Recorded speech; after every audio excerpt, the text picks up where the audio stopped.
Welcome ঋষি academy সেন্টারের সমস্ত স্টুডেন্টদের। আজকের এই ভিডিওতে বাঁকুড়া ইউনিভার্সিটির থার্ড সেমিস্টার বাংলা এমডিসি 3 পেপারের সাজেশন তোমাদেরকে দেব। তোমরা অনেকেই রিকোয়েস্ট করেছিলে স্যার কিছু সাজেশন দিন, তাই তোমাদের রিকোয়েস্টে আজকের এই ভিডিওটা। আর আজকের এই বাংলা এমডিসি 3 সাজেশন সমস্ত কোয়েশ্চেনের উত্তর করে একটা পিডিএফ বানানো হয়েছে। পিডিএফটা তোমরা খুব সহজেই ডাউনলোড করতে পারবে। এই সাজেশনটাতে 2 নম্বর, 5 নম্বর এবং 10 নম্বরের সমস্ত কোয়েশ্চেন দেওয়া আছে। আমার এই সাজেশনের সমস্ত কোয়েশ্চেনগুলো খুবই ইম্পর্টেন্ট কোয়েশ্চেন এবং কমন কোয়েশ্চেন, যে কোয়েশ্চেনগুলো তোমার পরীক্ষার খাতাতে আসার সম্ভাবনা অনেকটা বেশি, সেই কোয়েশ্চেনগুলোকেই এখানে দেওয়া হয়েছে। দিয়ে একটা পিডিএফ বানানো হয়েছে। পিডিএফটা তুমি খুব সহজে ডাউনলোড করতে পারবে। ডাউনলোড করার প্রসেস আমি আগেও বলেছি, আবারও বলে দিচ্ছি। এই ভিডিওর মধ্যে 4 সংখ্যার একটা সিকিউর পাসওয়ার্ড পাবে। সেই সিকিউর পাসওয়ার্ডটা তোমাকে সংগ্রহ করে পিডিএফটা আনলক করতে হবে। তাই তোমাকে ভিডিওটা প্রথম থেকে লাস্ট অবধি দেখতে হবে। 100% কমন সাজেশন সবার আগে পাওয়ার জন্য ঋষি একাডেমি সেন্টার ইউটিউব চ্যানেলটা সাবস্ক্রাইব করে নোটিফিকেশন বেলটা অন করবে, ভিডিওটাকে লাইক দেবে এবং এই ভিডিওটা তোমার বন্ধু বান্ধবীদেরকে শেয়ার করবে, কারণ তাদেরও এই সাজেশনটা উপকার করবে। চলো কম্পিউটার স্ক্রিনে যাওয়া যাক, সেখানে তোমাদের সমস্ত কোয়েশ্চেন সাজেশন উত্তর সমেত বলা হবে। চলো কম্পিউটার স্ক্রিনে চলে যাই এবং তোমাদের সাজেশনের কোয়েশ্চেনগুলো বলি। থার্ড সেমিস্টার বাংলা এমডিসির আজকে 2 নম্বর, 5 নম্বর এবং 10 নম্বরের সাজেশনগুলো বলবো, কিন্তু ভিডিওটা যাতে লম্বা না হয় তার জন্য আমি 2 নম্বরের কোয়েশ্চেনগুলো বলছি না। তোমাকে 2 নম্বরের কোয়েশ্চেনগুলো আমি একবার দেখিয়ে দিচ্ছি। 2 নম্বরের কোয়েশ্চেনগুলো মোট 31টা কোয়েশ্চেন আমি রেখেছি, এখান থেকে কমন পেয়ে যাবে। তোমরা পিডিএফটা ডাউনলোড করে 2 নম্বরের কোয়েশ্চেনগুলো পড়ে নিও, ঠিক আছে? এগুলো হচ্ছে 2 নম্বরের কোয়েশ্চেন, মোট 31টা 2 নম্বরের কোয়েশ্চেন আছে। দেখে নাও স্যার তোমাদের জন্য 5 মার্কসের যে কোয়েশ্চেনগুলো রেখেছে সেগুলো তোমাদেরকে বলছেন। দেখে নাও 1 নম্বর কোয়েশ্চেন, ফলিস সমান্ততন্ত্রে কি কি নমুনা লেখক তুলে ধরেছেন তা নিজের ভাষায় লেখো। কোয়েশ্চেনটা উত্তরটা দেখতে পাচ্ছ কতটা সুন্দরভাবে লেখা হয়েছে। দেখে নাও 2 নম্বর কোয়েশ্চেন, ছুটি গল্পের মামাবাড়িতে গিয়ে ফটিকের যে দুরবস্থা হয়েছিল তার নিজের ভাষায় লেখো। কোয়েশ্চেনটা খুব ইম্পর্টেন্ট কোয়েশ্চেন এবং এই কোয়েশ্চেনটা আসার সম্ভাবনা অনেক বেশি আছে। দেখে নাও পরবর্তী কোয়েশ্চেন 3 নম্বর, মা এখন আমার ছুটি হয়েছে, মা এখন আমি বাড়ি যাচ্ছি। কোন প্রসঙ্গে এমন উক্তিটির তাৎপর্য লেখো। কোয়েশ্চেনটা উত্তরটা দেখতে পাচ্ছ কতটা সুন্দরভাবে লেখা হয়েছে। যদি তুমি একবার পড়ো তাতেই তোমার পুরো প্রশ্নের উত্তরটা মুখস্থ হয়ে যাবে। দেখে নাও পরবর্তী কোয়েশ্চেন 5 নম্বর, জীবনে কোন রাঢ় বাস্তবতার শিকার হয়ে এক রাত্রির নায়কের এক ভঙ্গা স্কুলে সেকেন্ড মাস্টারের পদ গ্রহণ করতে হয়েছিল। এই কোয়েশ্চেনটা খুব ইম্পর্টেন্ট কোয়েশ্চেন এবং এটা উত্তরটাও দেখতে পাচ্ছ কতটা সুন্দরভাবে লেখা হয়েছে। 6 নম্বর, উকিল রামলোচন প্রসঙ্গে গল্প কথাকে দৃষ্টিভঙ্গি পরিচয় দাও। দেখে নাও 7 নম্বর কোয়েশ্চেন তোমাদের জন্য কি আছে, এক রাত্রি গল্পের নাটকের কলকাতায় রাজনীতির সংশ্লিষ্ট জীবনের পরিচয় দাও। স্যার তোমাদের জন্য অনেক ভালো ভালো কোয়েশ্চেন রেখেছে। দেখে নাও পরবর্তী কোয়েশ্চেন 8 নম্বর, কোন উচ্চ আকাঙ্ক্ষার বশবর্তী হয়ে এক রাত্রি গল্পের নায়ক কলকাতায় পাড়ি দিয়েছিল। কোয়েশ্চেনটা খুব ইম্পর্টেন্ট কোয়েশ্চেন এটাও। দেখে নাও 9 নম্বর কোয়েশ্চেন, সুরবালার বিবাহিত জীবন কি প্রতিক্রিয়া সৃষ্টি করেছিল নায়কের মনে। দেখে নাও 10 নম্বর কোয়েশ্চেন, আমাদের পোস্টমাস্টার কলিকাতার ছেলে গ্রামের পোস্টমাস্টারের অবস্থা যে শোচনীয় হয়েছিল তা বর্ণনা করো। উত্তরটা তোমাদেরকে আমি একটু পড়ে শোনাচ্ছি। রবীন্দ্রনাথ ঠাকুর পোস্টমাস্টার গল্পের পোস্টমাস্টার ছিলেন। কলকাতার ছেলে শহরে অভ্যস্ত একজন মানুষের গ্রামের পরিবেশে কতটা অসহায় লাগতে পারে তা গল্পে সুন্দরভাবে ফুটিয়ে তোলা হয়েছে। পোস্টমাস্টার গ্রামের জীবন যে শোচনীয় ছিল তার কয়েকটি দিক নিচে উল্লেখ করা হয়। প্রথমত, দ্বিতীয়ত, চতুর্থ, পঞ্চম, ষষ্ঠ, সপ্তম এরকম করে অনুযায়ী উত্তরটা লেখা হয়েছে। দেখে নাও স্যার তোমাদের জন্য 10 নম্বরে কি কি কোয়েশ্চেন রেখেছে। 1 নম্বর কোয়েশ্চেন, সমাপ্তি গল্পে অপূর্ব চরিত্রটি লেখো। কোয়েশ্চেনটা খুব ইম্পর্টেন্ট। অপূর্ব চরিত্র বা যে কয়েকটা চরিত্র আছে সেগুলোর মধ্যে অপূর্ব চরিত্রটা একটু বেশি ইম্পর্টেন্ট। দেখে নাও 2 নম্বর কোয়েশ্চেন, সমাপ্তি গল্পে মৃণয়ের চরিত্রটি লেখো। এখানে মৃণয়ের চরিত্রটাও ইম্পর্টেন্ট। সমাপ্তি গল্পের নামকরণের সার্থকতা বিচার করো। সমাপ্তি গল্পটা খুব ইম্পর্টেন্ট গল্প এবং এই গল্পের চরিত্র, গল্পের সার্থকতা, গল্পের নামকরণ এই সমস্ত বিষয়গুলো একটু দেখে যাবে, কারণ এখান থেকে প্রশ্ন আসার সম্ভাবনা বেশি। দেখানো 4 নম্বর কোয়েশ্চেনকে সমাপ্তি গল্পের বিষয়বস্তু সম্পর্কে আলোচনা করো, যেটা আমি একটু আগে বললাম যে এই গল্পটা বিষয়বস্তু, নামকরণ, চরিত্র এগুলো একটু দেখে যাবে। 5 নম্বর, ফসিল গল্পের নামকরণের সার্থকতা বিচার করো।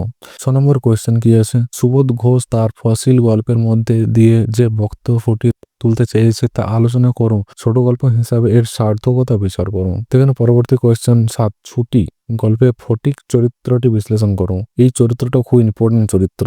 এই প্রশ্নটা একটু দেখে যাবে, কারণ এখান থেকে প্রশ্ন, এই ছুটি গল্পের থেকে প্রশ্ন আসার সম্ভাবনা অনেক বেশি আছে। দেখে নাও 8 নম্বর প্রশ্ন, ছুটি গল্প অবলম্বনে বিশ্বত্তর বাবুর চরিত্র বিশ্লেষণ করো।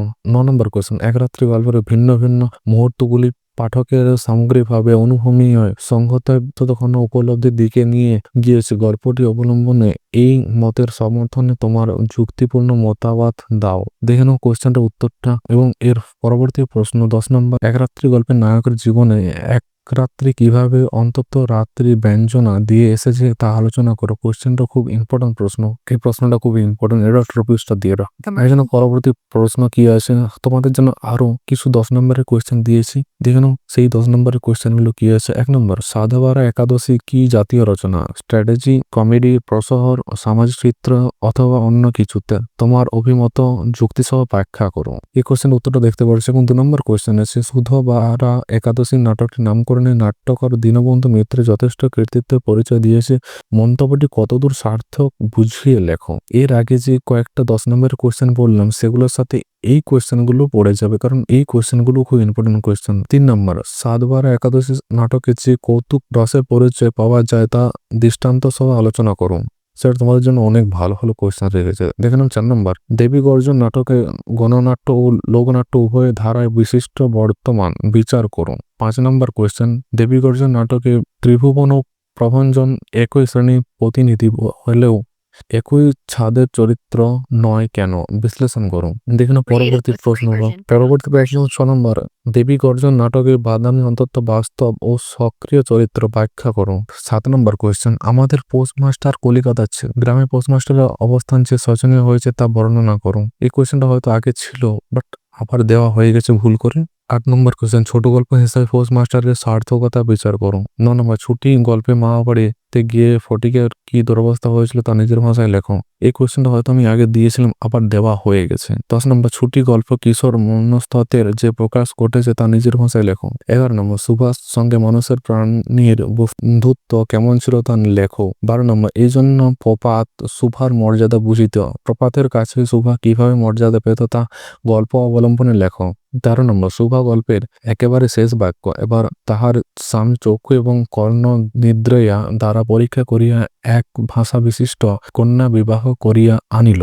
এটি গল্পের ক্ষেত্রে কতখানি প্রযোজ্য আলোচনা করো। কোয়েশ্চেনটা খুব ইম্পর্টেন্ট কোয়েশ্চেন, এটা ট্রিপলসটা দিয়ে রাখো। দেখুন পরবর্তী কোয়েশ্চেন কি আছে 14 নম্বর, পুঁই মাচা গল্প নামকরণের সার্থকতা বিচার করো। পুঁই মাচা গল্পের নামকরণের সার্থকতা বিচার করো। প্রশ্নটা খুব ইম্পর্টেন্ট প্রশ্ন এটাও। 15 নম্বর, হাড় গল্পের পটভূমি এবং সমাজচিত্র সম্পর্কে আলোচনা করো। দেখুন পরবর্তী এবং লাস্ট প্রশ্ন হচ্ছে, ফসিল গল্পের নামকরণ যথার্থ হয়েছে কিনা তা বিচার করো।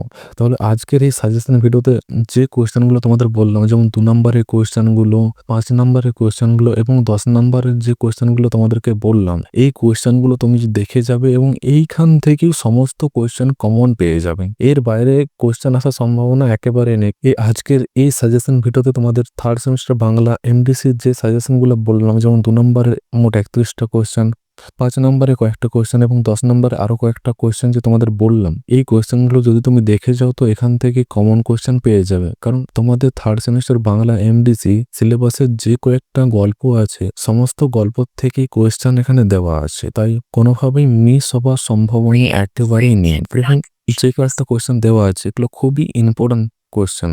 দেখে নেবে যে এখান থেকেই তুমি সমস্ত কোয়েশ্চেন কমন পেয়ে গেছো, তাই সেটা 2 নম্বরে হোক কিংবা 5 নম্বরে কিংবা 10 নম্বরের। তাই আজকের এই সাজেশন ভিডিওটা তোমাদের কেমন লাগলো আমাকে কমেন্ট করে জানাও এবং পরবর্তীতে তোমরা কোন বিষয়ে সাজেশন পেতে চাও আমাকে সেটাও কমেন্ট করে জানাও। এবং যদি চ্যানেলটা এখনো সাবস্ক্রাইব না করে থাকো তাহলে সাবস্ক্রাইব করে নোটিফিকেশন বেলটা অন করো, ভিডিওতে একটা লাইক দাও এবং এই ভিডিওটা তোমার 3rd সেমিস্টারের বাংলা এমডিসি প্রত্যেকটা বন্ধু বান্ধবের কাছে শেয়ার করে দাও, কারণ তাদেরও উপকার করবে। দেখা হচ্ছে পরের সাজেশন ভিডিওতে। By. Created with free version for non-commercial use.